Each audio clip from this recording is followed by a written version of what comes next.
शांति। आपका प्रश्न है, युगल ज्ञान में नहीं है और वो ड्रीम भी करते हैं। जब कुछ पूछो या कहो तो बोलना ही बंद कर देते हैं। उनका ईगो हर्ट होता है। उनको लगता है कि वो जो भी करे कोई कुछ ना बोले, सब उनके अनुसार ही चले। तो क्या करूं कि वो उस आत्मा के ये संस्कार छूटे और वो ज्ञान में आ जाए। रोज डेली अमृत वेला और दिन में भी उस आत्मा को सकाश देती हूँ। आप ही बताइए अभी मैं क्या करूँ? उत्तर है, पहले तो ये समझो कि हर एक आत्मा के कर्म और संस्कार अपने अपने हैं और हमें जो कुछ मिला है, ये परिवार, ये घर, पति पत्नी, जो भी बच्चे, ये सब हमारे पिछले जन्मों के हिसाब किताब की बैलेंस शीट कैरी फॉरवर्ड हुई है। अभी उसके साथ उसके संस्कार को देखते हुए उसको एक्सेप्ट कर अच्छे विचारों से उसको बदलना, मतलब उसके कर्म को बदल देना, हमारे हिसाब किताब पुराना चुकता हो जाए और नया अच्छे संबंध में परिवर्तित हो जाए। ये है पुरुषार्थ। ये बाबा हमें सिखा रहा है। अगर आप ये सोचेंगे कि इसको ईगो बहुत है, इसीलिए वो जो भी बोले वो उसको कोई असर नहीं है, या ड्रिंक बहुत लेता है, जो वो कर रहा है नेगेटिव चीज़ें, और वो चीज़ों को आप बार बार दोहराएंगे तो वही पाप कर्म आपके और उसके बीच के सब पाप कर्म और अपने आपके भी खुद के ऐसे नेगेटिव पाप कर्म बाहर खींचते रहेंगे। देखो, सिचुएशन सिर्फ 5-10 मिनट की होती है, लेकिन उसको चलाकर मन में पकड़ कर रख कर इतना बढ़ा देते हैं जो नर्क बन जाता है। तो ये चीज़ों को जो आपने सोचना शुरू किया है, अभी तक तो कितना ही बाहर ला दिया होंगे, क्योंकि हमारे 4 फुट के कर्म के सूक्ष्म शरीर में से हम वही खींचते हैं जो हम सोचते हैं। नेगेटिव सोचेंगे तो नेगेटिव पाप कर्म आएंगे, पॉजिटिव सोचेंगे तो पॉजिटिव पाप पुण्य कर्म आएंगे। अगले ही प्रश्न के उत्तर में मैंने बताया कि यूट्यूब या गूगल में आप जो भी लाइन टाइप करते हो और वो वीडियो बाहर आती है, फिर वही वीडियो बार बार सभी इसी प्रकार की वीडियो आती रहेंगी। यही हमारे साथ होता है। हमारा ब्रेन एक कंप्यूटर ही तो है, इसीलिए पहले तो ये स्टॉप करना है। दूसरा, हर कोई ज्ञान में आए ये पॉसिबल नहीं है। हमारा सिर्फ काम क्या है? इस आत्मा को शुभ भावना देकर, सकाश देकर हिसाब किताब चुकता करना। आए ज्ञान में या न आए वो उनका पाठ है। हमारे कहने से कोई नहीं आएगा। अगर उसका पाठ है तो आप नहीं भी सकाश दो तो भी आ जाएगा। इसीलिए पहले संकल्पों को बदलो। मैंने जो विधि बताई है, जो चाहिए वो पाओगे, या संबंधों में मधुरता लाने की ये विधि जो है, वो विधि अनुसार लिस्ट बनाओ और कैसे लिस्ट बनाकर वही सोचते रहो और उस लिस्ट अनुसार कैसे सकाश देनी है, हर घंटे क्या सोचना है, सारी विधि मैंने बताई है।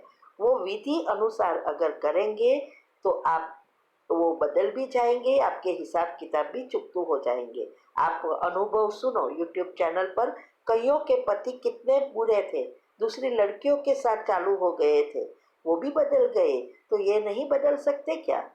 तो ये आप अनुभव सुनेंगे तो आपको और प्रेरणा बढ़ेगी।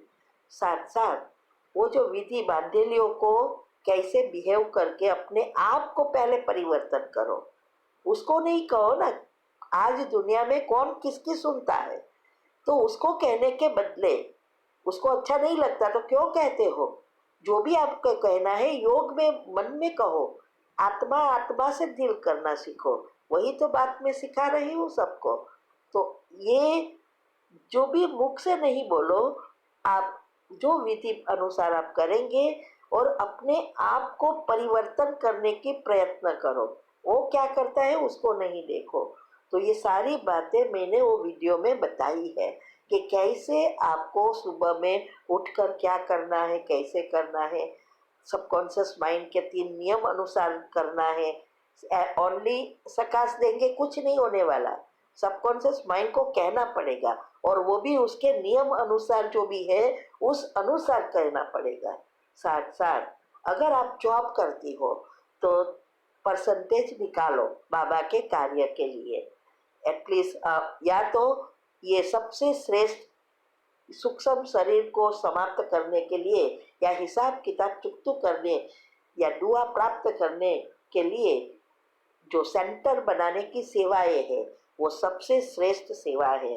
तो अगर आप परसेंटेज फिक्स करके आप बाबा के कार्य में लगाओ तो भी आपको जल्दी जल्दी सफलता मिलेगी और वो परिवर्तन हो जाएगा। ठीक है। ओम शांति। आपका प्रश्न है कि अभी 3 महीने से मैं न्यूजीलैंड में हूँ। कंट्री के हालात देखकर लगता है कि समय नज़दीक तो आ रहा है, तो अभी कुछ साल यहाँ रहना चाहिए या वापस इंडिया आ जाना चाहिए। उत्तर है, देखो, कोई कुछ कह नहीं सकता कब क्या होने वाला है। ये अभी भी हो जाए, 2 महीने में भी ये विनाश शुरू हो जाए या 10 साल भी लग जाए। तो इसीलिए हमें जो भी हम कर रहे हैं उसको छोड़ना नहीं है। अगर आपकी शरीर वहाँ छूटना है तो कोई भी हिसाब आप वहाँ ही जाएंगे, या यहाँ छूटना है तो यहाँ ही रहेंगे। तो यहाँ इंडिया में रहो या न्यूजीलैंड में रहो या अमेरिका में रहो, शरीर कहाँ भी छूटे, लेकिन हमारी अवस्था ऐसी होनी चाहिए जो अंतमती सो गति कर सके। इसके लिए ज़रूरत नहीं है कि आप इंडिया में आओ। ठीक है। देखो, हम अमेरिका जाते हैं, यहाँ आते हैं और ये ऐसा सोच के हम बैठ जाए तो ना चलेगा। और ये कितनी बार हुआ है। अभी देखो, मैंने एक अनुभव में बताया था कि मेरी खुद की मम्मी ये यहाँ इंडिया में ही थी। अभी उसको, मेरे भाई और मेरी दूसरी 2 बहन लंदन चली गई तो उसको वहाँ जाना था। कितनी बार वीज़ा कैंसिल हुआ, लेकिन और हमने भी समझाया कि वहाँ किसी के पास टाइम नहीं है, आप नहीं जाओ, तो भी उसको बस जाना ही था। बोले कि नहीं, बोले रात को तो मैं देखूं पोते को, ऐसा ऐसा करके वो गई। अभी आप सोचो, वो प्लेन में वीज़ा मिल गया, बैठी और आधे रास्ते में ही उसको ब्रेन स्ट्रोक आया। प्लेन को उतारना पड़ा, तुर्की हॉस्पिटल में डाला और वो कोमा में चली गई। फिर हमने योग शुरू किया कि उसकी शरीर छूट जाए, और कोरोना का समय था। आप सोचो कैसी मौत उसको वहाँ ले गई, और अग्नि संस्कार करने का भी कोई नहीं थे। है? तो हमने हमारे भाई बहनों को समझाया कि ये इसके कर्म है।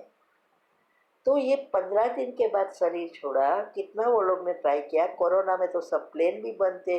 तब ये बात है 2021 की।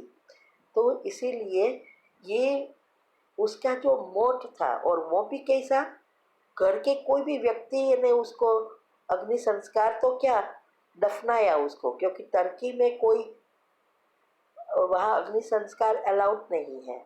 वो लोग की विधि से ही करना पड़ता है। और वो भी किया किसने, कोई काम वाले ने पैसा भेज दिया और कॉफिन बनाकर उसको हॉस्पिटल में से लाकर जो भी वो काम करते हैं उसको दे दिया, और वो आत्मा ने उसको दफनाया।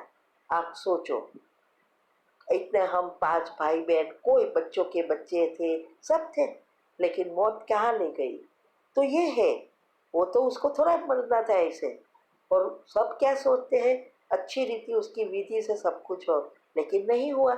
तो इसका मतलब क्या हुआ कि ये आत्मा भी कोई ना कोई जन्म में वो वहाँ थी और उसकी मृत्यु इंडिया हुई होगी, कोई कारण से उसको दफनाया नहीं गया, वो मुस्लिम होगी। और वो यहाँ जन्म लिया होगा, उस आ गई होगी, तो वही उसकी कर्म बाकी थे दफनाने का, तो वो वहाँ पहुंची। इसीलिए जो भी हम काम करते हैं वो करते रहना है। हाँ, आप ये क्या कर सकते हैं कि जहाँ भी रहते हो अपनी अवस्था बनाओ और सेवा में, बाबा के कार्य में मददगार बनो। ठीक है। ओम शांति।